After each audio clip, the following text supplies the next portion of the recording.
Welcome, everyone. We are live tonight, right here on YouTube, Facebook, Twitter, Fanbase. Ooh, yes, we are.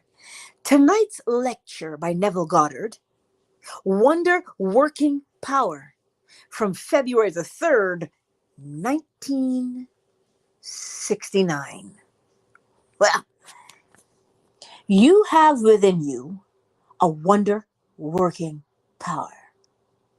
To understand this power, let us turn to the book of Joshua, where we are told, wherever the sole of your foot shall tread, I have given you. The Hebrew form of the word Joshua is Yad Havav, or Yod Havav Shin Hey, pronounced Yehoshua, and it means Jehovah saves. So you see, Joshua is not promising another, but himself. Jehovah leads the dance of life. We are his dancers, yet his very self. For God in his eternal name is one I am. There's no place you can go and not know that you are. You may suffer from amnesia and not know who you are or where you are, but you know that you are. So without voicing it, you are saying, I am. That's God. There is no place where God is not, and there is nothing that God is not. For if there is something, it has to be God.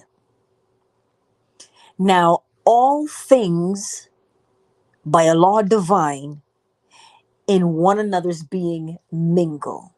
Huh? All things by a law divine in one another's being mingle. Let me say it to you again so you understand it. All things by a law divine in one another's being mingle. We are all one. That's what it means. If you will take the idea of inner penetration seriously, you will find its possibilities are staggering. Everything in this world penetrates your brain. You penetrate my brain just as I penetrate yours. My apartment is several miles from here. New York City is 3,000 miles, and the place where I was born is 5,000 miles away. Well, for me, it's 6,400, but it's the same location. I know they are there.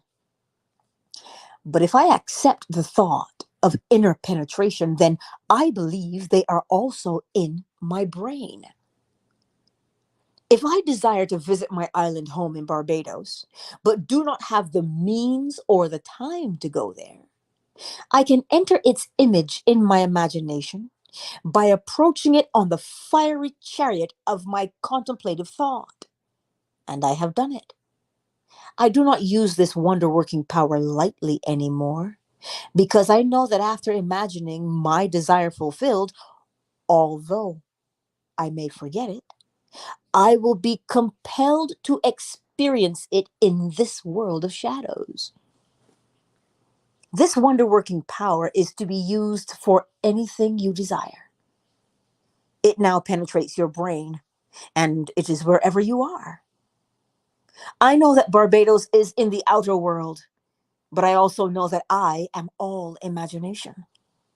I know that God is man and exists in us and we in him, that the eternal body of man is the imagination, and that is God himself.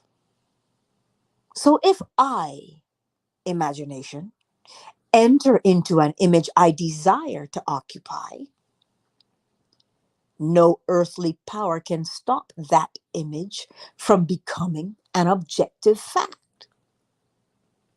Now, what is the secret that makes this wonder working power operate? What is the secret that makes this wonder working power operate? One more time. What is the secret that makes this wonder working power operate? Feeling. Feeling. Feeling. Reality is controlled by feeling, as told us in the 27th chapter of Genesis. The central character in this chapter is the state called Isaac, who has two sons, Esau and Jacob. Esau is clothed in objective reality, while Jacob wears subjective reality as longings, wishings, and desires. Then Jacob disguised himself as an objective fact. Isaac said, "Well, come near, that I may feel you to determine whether you are Esau or not." And when he asked, "Are you really Esau?" Jacob answered, "I am." Put yourself into a subjective state. Then feel the objectivity of the state by giving it sensory vividness and tones of reality. Then deceive yourself into believing that the image into which you have entered is now objectively real. Do that, and you have entered the state called Isaac. And we are told that when Isaac once more saw his objective world, Esau returned and Jacob disappeared. Then he realized that he had been self-deceived, but could not take back the blessing given to the subjective state. Although your objective world denies the reality of what you have done in your imagination, that which you have subjectively assumed is on its way to supplant your objective world and become your Esau. You see, in life, you are playing the part of Isaac with your two sons, Esau, your objective world, and Jacob, your subjective world. Your subjective world may seem to be clothed in unreality, but when you enter into its image in your imagination and clothe that image with feeling, your subjective desire takes on the tones of reality. This is how I do it. When I close my eyes, this world is shut out, and I, like Isaac, am blind to the outer world. Then I feel myself into the state of my desire. With my inner eye, I see it all around me. I sense its solidity. And when my five senses are awakened, I have the feeling of relief, knowing it is accomplished. Then I open my physical eyes. Esau, my physical world, returns and tries to persuade me that what I did was unreal. But having done it time and time again, I know that my desire is moving towards its objective fulfillment. This is what I mean by wonder-working power. It is all within your own wonderful human imagination, for that is God.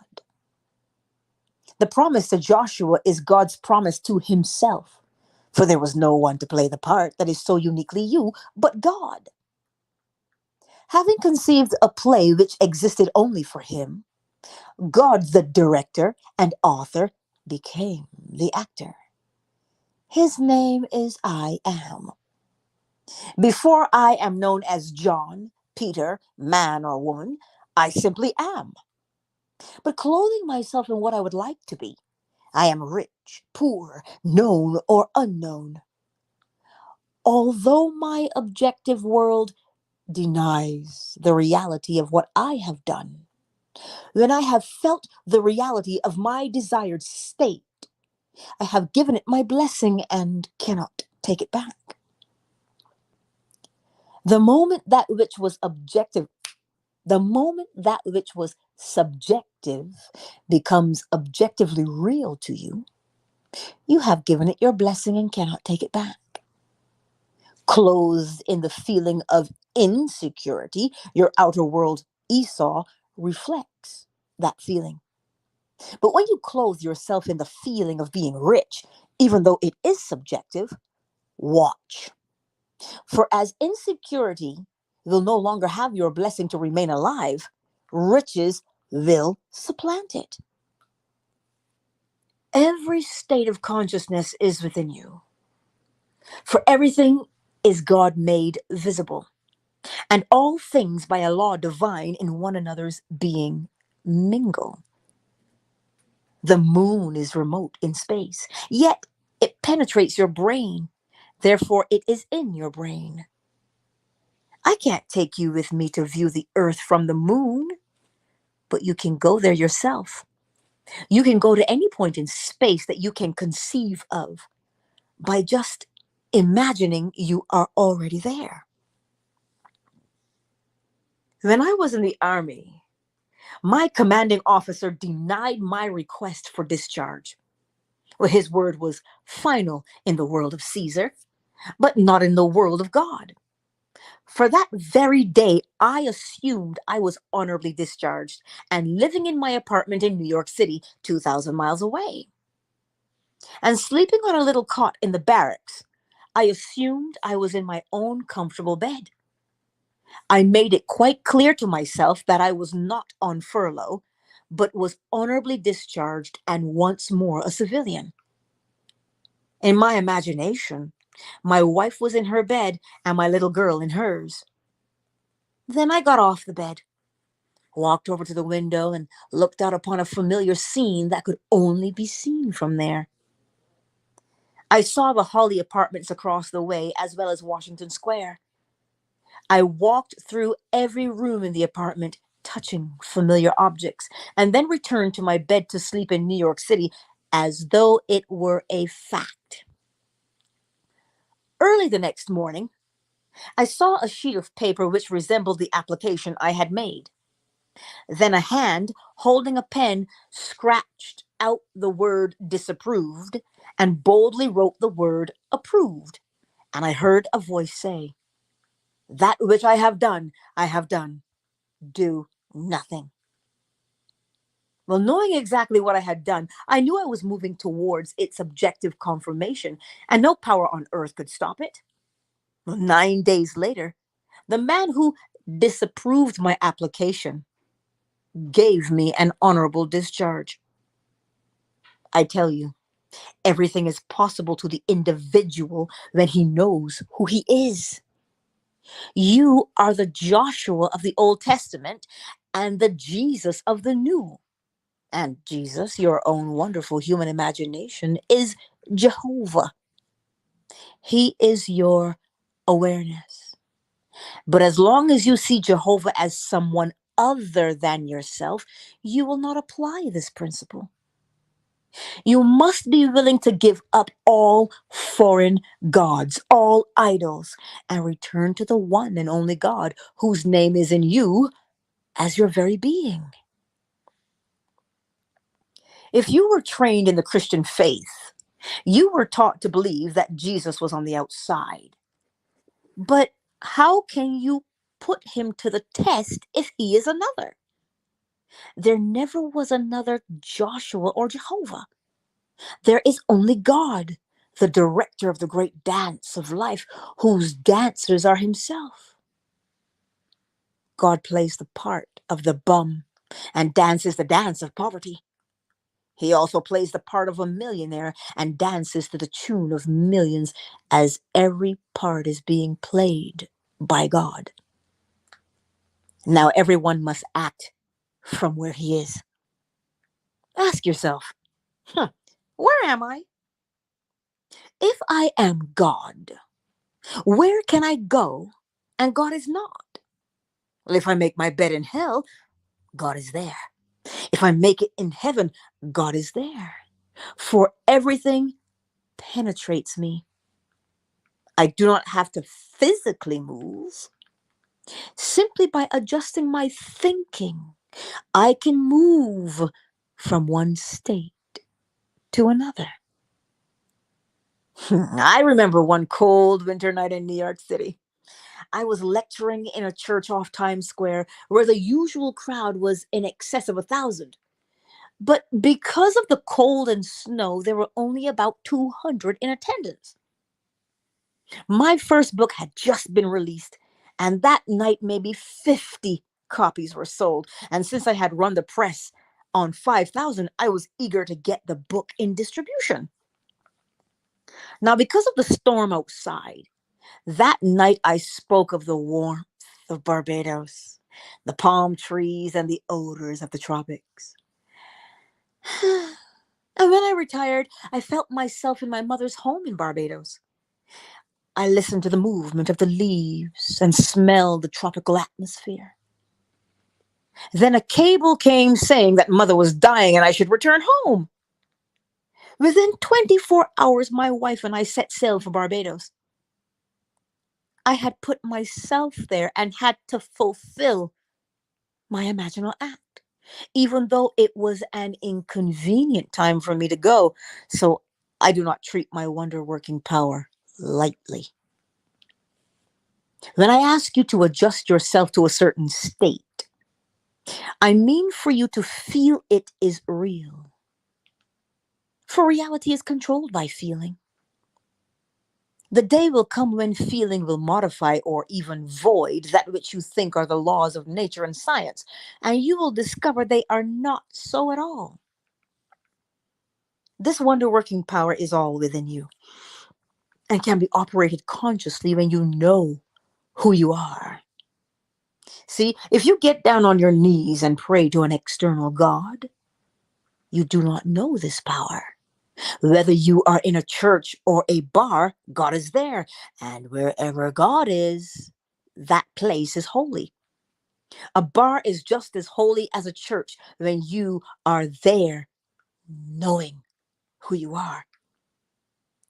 It does not matter where you are or what time it is. You can adjust your mind and make anything real through feeling. Although your objective world will deny its reality, the state you entered subjectively is moving towards fulfillment. We are always imagining, although totally unaware of what we're doing. Yeats once said, I will never be certain if it was not some woman treading in the winepress who started a subtle change in men's minds, or that a passion, because of which so many countries have given to the sword, did not begin in the mind of some poor shepherd boy, lifting up his day for a moment before it ran upon its way. Someone in prison feeling abused by society can cause the combustion of the world by imagining getting even with those who placed him there, while those who did it think they are safe, not realizing that although the man is in prison, he is God, using his wonder-working power. If you know there is only God, who would you want to hurt? You would realize that no man could ever shoot another, for there is no other. There's nothing but God, the one and only reality. This is the Shema, the great confession of faith. Hear, O Israel, the Lord our God, the Lord is one. Keep this in mind, and you will never go wrong. If God is one, there cannot be another. I am the one body fragmented in order for the poem to become alive. As I gather myself together to rebuild the temple which was destroyed when I deliberately shattered myself, the dead stones are made alive once more. One by one, each fragmentation returns to the same body, making it more luminous, more transparent, and more creative. For God is an ever-expanding creative being. This wonder-working power is in your own wonderful human imagination. That is God. Man is all imagination, and God is man, and exists in us and we in him. The eternal body of man is the imagination, and that is God himself. A Christian calls the imagination Jesus. A Jew calls it Jehovah. Tradition claims Jesus and Jehovah are idols. But God's true name is I am. Believe in the human imagination, the only true God, by consciously using your wonder-working power. Where can you go that you are not imagining? No matter where you are imagining. You are aware of being there. Now, a newborn child does not know who he is, where he is, or what he is, but he knows he is. That is God. He is your wonder-working awareness, the wonder-working power of imagination. I hope you take me seriously and learn to consciously believe in your inner penetration. Everything penetrates your brain, or you could not be aware of it, be it good, bad, or indifferent. You don't have to take a train, a boat, or a car to go anywhere. All you need do is adjust your thinking. Affirm, I am possessing it now. And persist until you feel the relief of possession. Well, then go about your business, knowing that in a way you know not of, you will be led to the fulfillment of what you did within yourself. You do not have to consciously determine the series of events you will encounter. They will simply unfold in your world. You may meet a stranger, a seeming stranger. Others may appear, and upon reflection, you may even give them credit for your success. But they were only playing a part, as all things by a law divine in one another's being mingle. Others penetrate you and you penetrate them, for we are all one.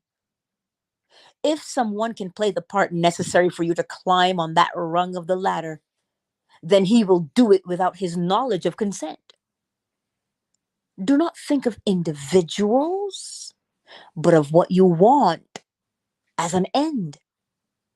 Do not think of individuals, but of what you want as an end.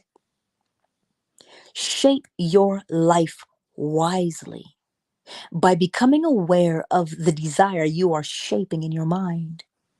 For without desire, there is no power in life. Your power line is I am. I know. While your desire is the light bulb. Just as it is impossible for a light bulb to give off light when it is not attached to the power line, so it is with you.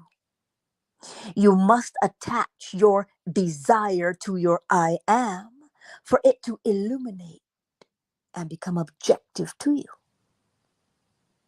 Give lovely gifts to all you meet, for everyone is yourself pushed out. Take a noble concept you would like to experience and adjust your thinking to it by feeling you have moved into its fulfillment. Give it reality through feeling. And look at your world from this point, and then open your eyes, knowing that although your objective world denies it, you have given your desire its right of birth, and nothing can stop its fulfillment. Read the 27th chapter of Genesis carefully, remembering that all of the characters spoken of there are personifications of states within you. As Isaac, you always have two sons, your present objective world and your present objective world. The story tells you how to clothe yourself with the subjective desire through feeling until it supplants its objective brother. That is how you move from one state to another until you reach the state called Jesus. Then the story recorded in the Gospels will fulfill itself in you, casting you in the central role. Only this experience can save you from this world of Caesar, for you are redeemed from within yourself by recreating the story of Jesus Christ.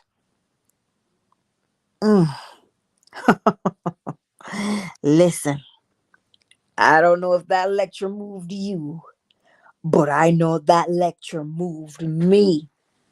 He said, and I'm going to read it to you again because we're going to go into the silence. And when we go into the silence, remember what I read to you. Shape your life wisely by becoming aware of the desire you are shaping in your mind. For without desire, there is no power in life. Your power line is I am, while your desire is the light bulb. Just as it is impossible for a light bulb to give off light when it is not attached to the power line, so it is with you. You must attach your desire to your I am for it to illuminate and become objective to you. And here's how you do it. I have to scroll backwards to find it. I have to scroll backwards. So, desire, what would I like to experience? And you name it. Oh, I would like to experience more money in the bank, a new house, a new car, a new spouse, whatever that is, a new pet. But that's the desire. Hmm? But then who is I am? Oh, well, that would be God. That's your power line. And so when you do it, I'm scrolling backwards. Just bear with me.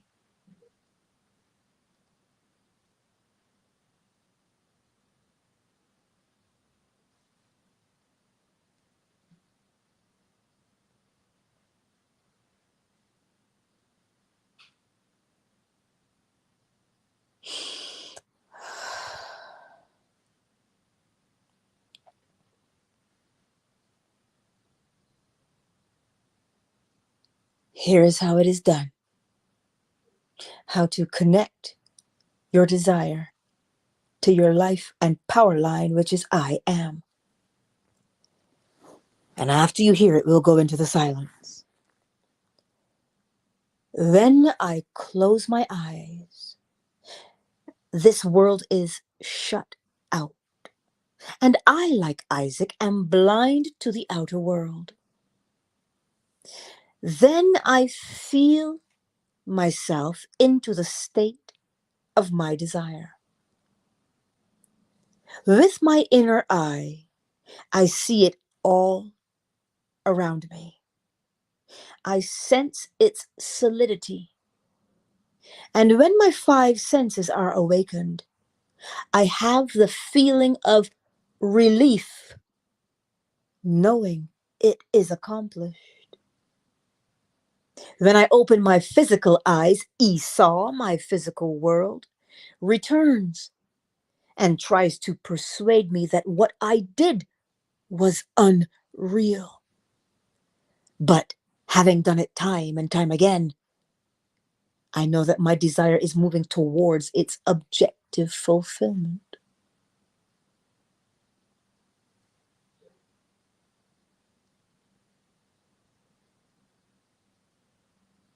Do you understand what that means?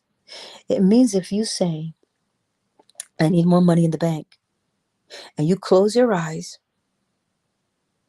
what does having more money in the bank feel like to you? He says it feels like relief. Would it not? So can you feel relief right here and right now? The relief of having accomplished what it is. Right? Can you feel the relief is what he's saying to you? Because when you open your eyes and you pull up that bank account, it's going to tell you what your eyes see. You ain't got no money in the bank, is what it will say. But he's telling you, if you can close your eyes and feel the relief of having the money in the bank over and over and over again, till you can feel the relief of it, Even when you open your eyes, you can feel the relief. He says to you, that will now become real in your world. So let us go into the silence for 2 minutes. And whatever it is, a promotion, a new career, a romantic relationship, a home, health in your body, can you feel the relief? You ever sighed? Ever done that? See if you can feel it. Let us go into the silence to feel. So bring up the thing you want in your mind's eye and feel the relief of it. If you become distracted, go back to the desire and feel the relief of having it until I speak again.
All right.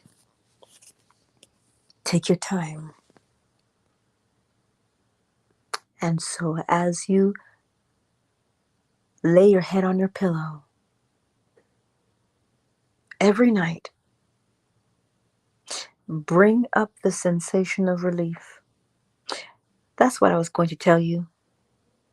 He spoke about Isaac, Esau, and Jacob, but there's also another one that really solidifies feeling. You know that story. The woman with the issue of blood. She had to feel also. Remember, she was in the crowded marketplace. And she said, if I could touch the hem of his garment, I know that I'd be healed. Now, the hem is not at your neck because that would be your collar. It's down by your feet. She has no idea what the feet of Jesus look like. Because, for all intents and purposes, all the males had sandals with toes. Ain't nobody know what Jesus' feet look like. So the only thing she had to go by was feeling. So she reached out, and that's what we do inside our imagination. The moment you think of something, you're reaching for the feeling of it. And so that's what she did. She reached out and she felt around. What was she feeling for? She was feeling for healing. How did she know she got healing? Because she touched the hem of his garment. She didn't know which hem was his, but she knew what healing felt like because she knew what being sick felt like. So she felt the relief of her healing when she touched the hem of his garment. So you see, we are always feeling. Hmm? I love you so very much. Oh, Cyber, I know, right? Yes, Cyber, yes, the cool metal on your lips. I understand. I understand, my darling. Ray of sunshine is here. Sugar visions. Shea butter. You are the ones who've made yourselves known here on YouTube, Facebook, and Twitter. Who's on fan base tonight? Keep the feeling, by the way. Don't lose it because I talk to you. You've got to be able to sustain your feeling, yes? Flo Smiles, KZ, I am that deal. Afternoon Delight and Moon are in the house.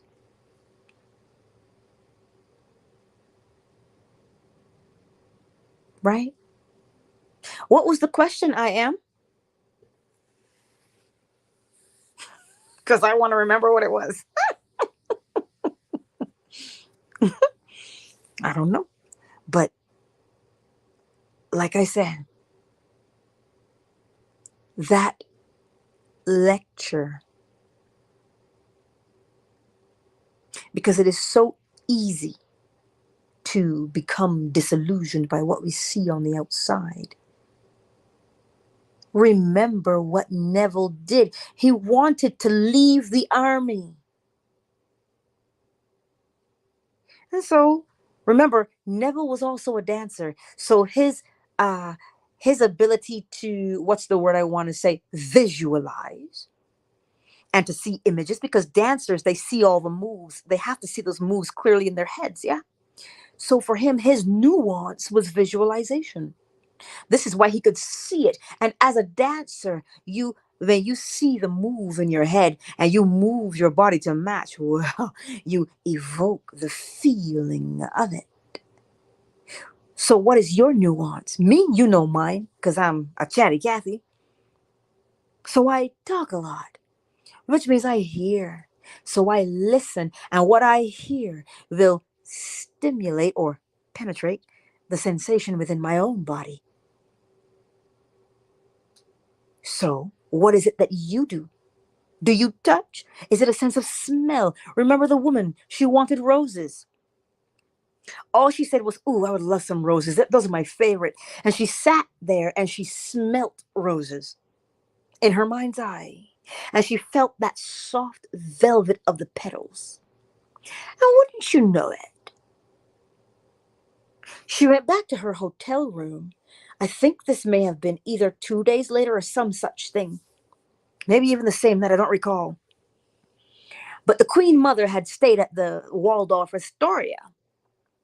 And they had all of these roses, and this particular rose was named after Victoria.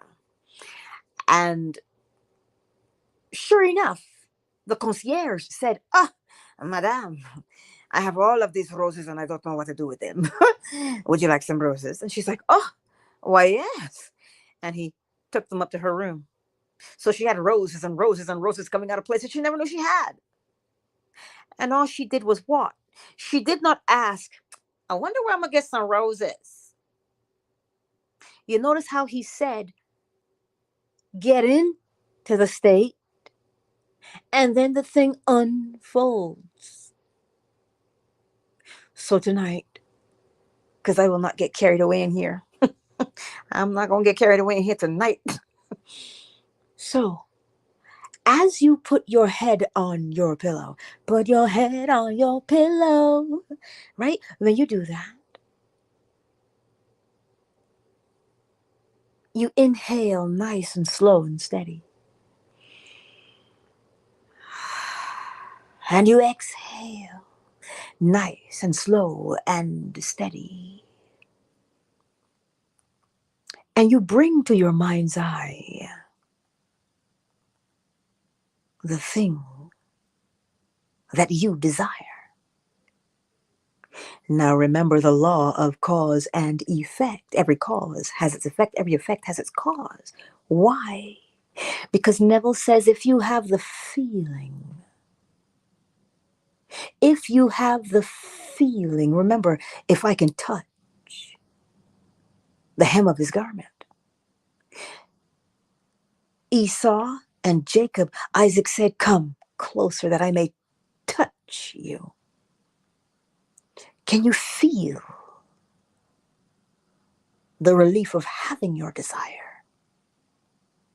It may take you 30 minutes to feel it. It may take you 2 seconds to feel it. It may take you days. It may take you weeks to feel it. It is irrelevant how long it takes you. What matters is you are feeling. You are reaching for the feeling of relief, and then you get it. When you grasp the feeling of relief, as you lay there night after night on that pillow, let nothing, you see, he says, allow your desire to crowd everything else out so that you are fully and solely penetrated by your desire and the feeling of relief of having it. Don't fret about when. Do you know when it will happen? Then you can feel it just like that. And the feeling does what? Feels like it's natural to you. That's when you'll know. So keep feeling until you feel it. That's why then when you feel it, you can be like Jesus and say, I felt virtue go out of me. That's when you'll know, because you'll feel it in your bosom and say, there it is. And then it is done. Because once you, as Neville would say, once you've reached the climax, there's nothing to do but to bask in the feeling of it. There's nothing else you can do. So as you rest your head on your pillow tonight, allow the feeling of relief to penetrate your mind and your body. Feel it. And when you feel it, a simple, thank you, Father, for you always hear me.